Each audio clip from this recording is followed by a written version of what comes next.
let's look at the Arturia Piano V3. All right. This is a piano by Arturia. It's a part of their V collection. Really, really dope piano. Let's take a look at the website here. This is the Piano V. It is $249. So it's 250 bucks. I don't know why this is in Japanese, Chinese, some Asian language. No offense to anybody. I don't know why it's there because the rest of the page is actually in English. So I'm not sure. So let's take a look at this perfect production piano.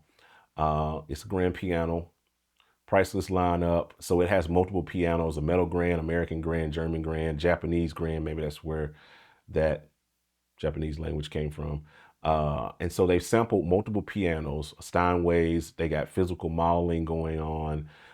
Really, really dope stuff with this, lots of effects and all of that. But this is going to be $249, boys and girls. 250 bucks that you're going to pay for this library. And it kind of is the standard in terms of this interface, kind of reminiscent of Keyscape, you know what I mean?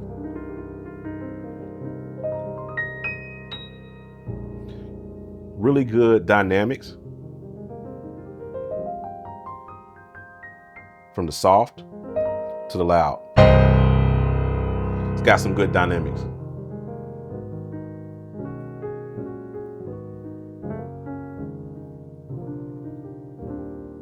Really beautiful. I love the tone of it. It's nice and warm. I like a piano that's kind of warm in its mid-range, in the middle, like when you get into the middle area. I like pianos that feel kind of warm in that area because that's the most played area when you're playing. So I kind of like that. Interface wise, this is pretty cool. It comes with several pianos here. Just for this cost, you're going to get the American Grand, which sounds what I was just playing, but you also have a German Grand, which sounds like this. It's not too much different, a little bit darker.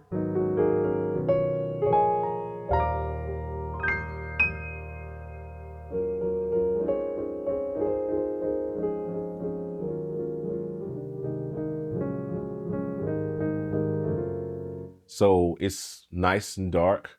They have a Japanese Grand, which is a little bit thinner, you know what I'm saying? Definitely a thinner piano, you know what I'm saying? But it's got nice stereo imaging. They got Pop Grand.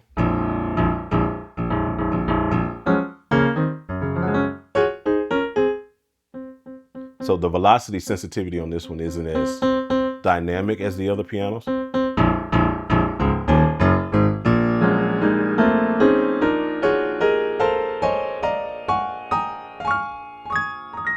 But I like the attack on it.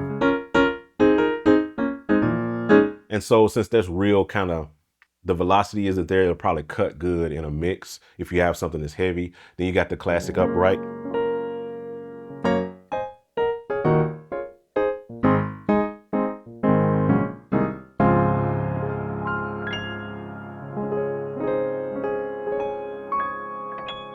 It's cool.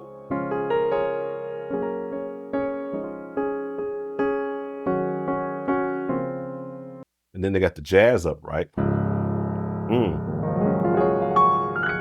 Now this one has really good stereo imaging. I'm listening in my headphones.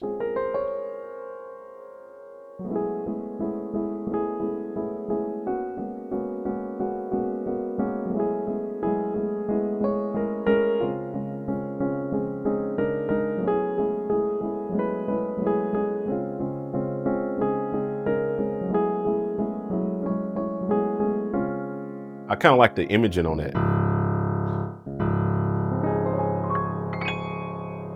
Yeah.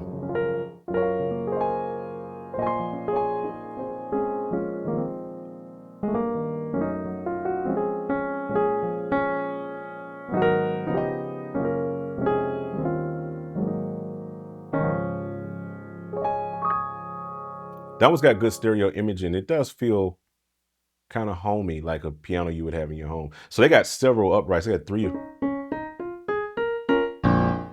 So this kind of sounds like when I'm playing that, but then when I go back to this pop grand, almost the same kind of bottom end, you know?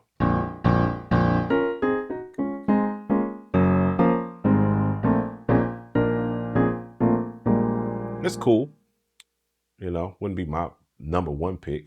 I like that they have a lot of uprights and the loading time is super fast. This one doesn't have a lot of velocity, but it's like that, yeah, that piano bar upright kind of type vibe, like.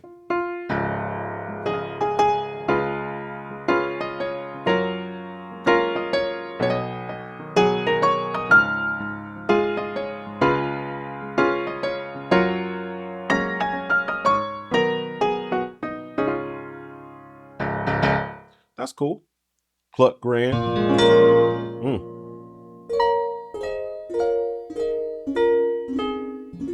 It's kind of interesting. I wasn't expecting that.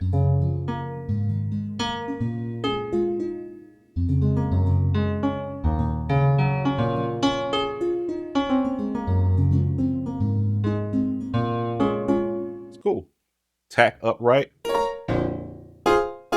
Everybody seems to be doing this. I know Keyscape did this as well.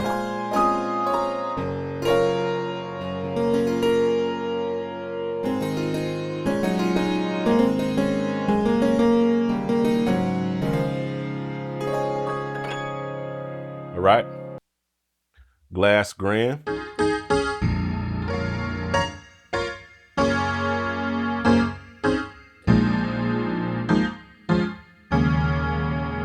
It's nice. That would make a nice layer. That would make a nice layer with something else. And I'm gonna get to some of the features in just a second, but these are just sound demos. Today, I want to introduce to you Loop Elements Pro. This represents a very innovative new way of using loops. And guess what? It's standalone, not only as a plugin, but it's also standalone outside of the DAW, which means you can now use loop elements in your live performance. This isn't just a plugin. It's the ultimate tool for creatives and producers. Whether you're layering loops, creating click track, creating beats, building arrangements, soundscapes, Loop Elements Pro gives you the power to create without limits. Loop Elements Pro is now available. Go get it now.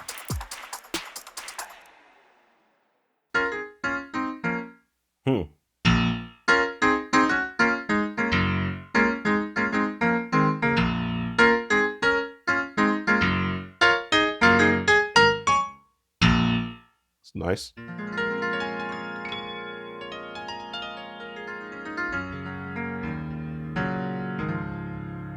So it's cool. And then we're back to the American. So out of all of these, my favorite is definitely the stock American Grand and the Jazz Upright. If I had to like pick my picks out of there, those are the two that kind of really, you know what I'm saying? If I was gonna do something with it, like do a vibe, you know what I'm saying? I'd pull up like loop elements, you know what I'm saying? Give me something like this.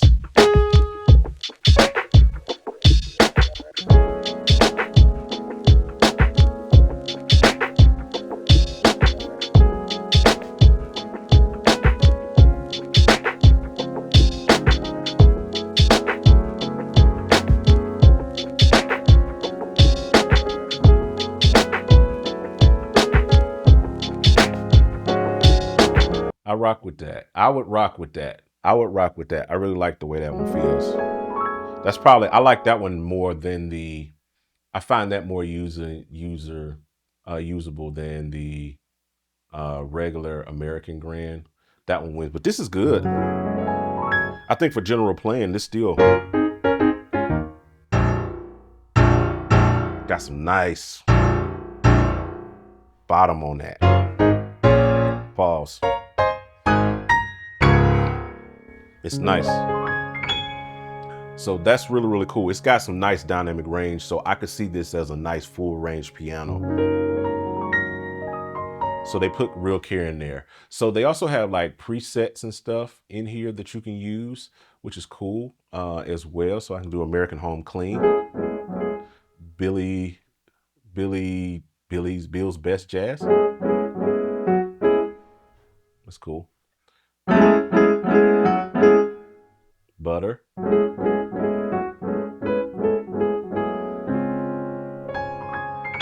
This is cool. So they got these Island Vibe. I knew they was gonna use that. So they got some stuff under there, and then to default templates. So it's got some nice templates and stuff to it. It's called 1982. So let's explore the effects real quick, and then we'll move on to the next. We'll do another piano. So let's just explore the effects a little bit. So of course you have macros on the front for your brightness. So if I wanted to go something more dark, I could bring it down. Macros are always really good.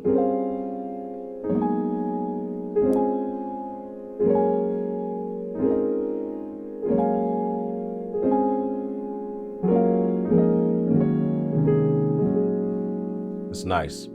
All right. Then of course the timbre, which is your resonances. Oh, that could be cool for like some lo-fi.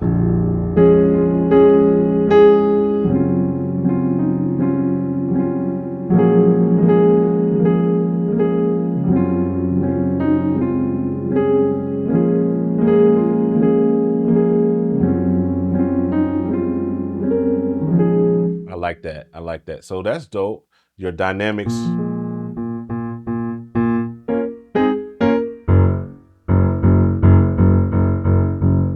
I'm thinking that's compression maybe. Stereo width. All the way down to mono to super wide. Then you got your verb, of course, and the volume. And then you have a limiter.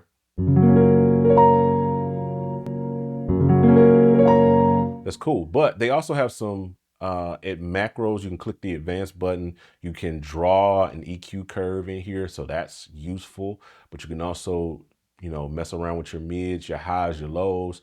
You have a compressor there. You have a preamp. Oh, that's cool. Like the what's it called? Is really good. So it's definitely a lot more kind of detail. And then you got your reverb with different types of reverb, which that's cool.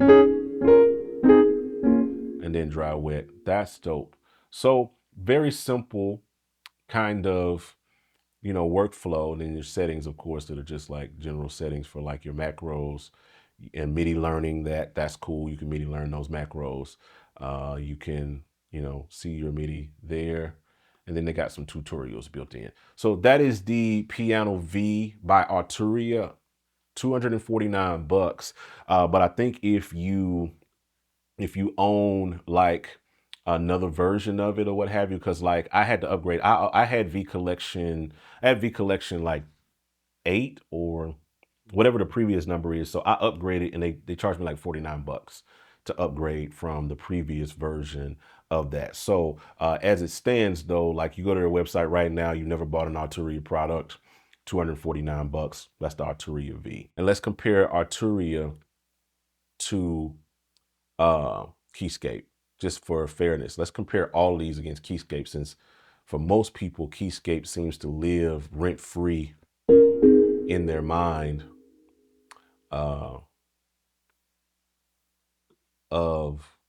the best piano library. So stock, American Clean. Red mode. All right, let's get a different progression.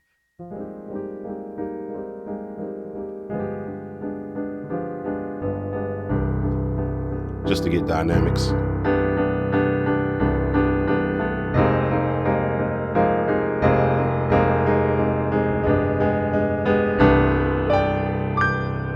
That's Arturia, which is really nice. I'm not mad at that. And then here's Keyscape. Just stock.